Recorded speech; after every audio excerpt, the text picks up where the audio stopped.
చూసావా ప్రకృతి విపత్తు? నీ మతం, నీ దేవుడు, నీ అధికారం, నీ గర్వం, నీ డబ్బు, నీ హోదా, నీ అహంకారం, నీ ఇల్లు కట్టుకునేటప్పుడు నువ్వు చూసే వాస్తు ముహూర్త బలం ఏది ఏది ఏది ఇక్కడ పనికి రాలేదు. గుళ్ళు, గోపురాలు, మసీదులు, చర్చిలు దేనికి మినహాయింపు లేదు. రాజు బంటు అనే తేడా లేదు. ప్రకృతి ముందు అంతా సమానమే అన్న విషయం గుర్తుపెట్టుకో.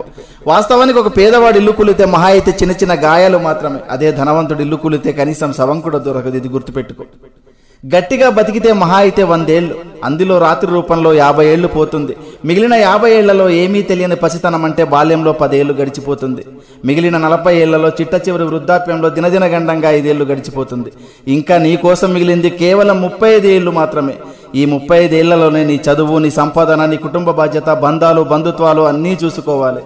కాబట్టి జీవితం చాలా చిన్నది. ఇది తెలియక కులాలు, మతాలు, పార్టీలు అనే పగలు ప్రతీకారాలతో రగిలిపోతున్నారు. ఇది వద్దు. సాధ్యమైనంత వరకు నీ శక్తి మేరకు నీ సమాజానికి నీకు గుర్తుగా ఏదో ఒక మంచి పని చేసే వెళ్ళిపోదాం. Thank you.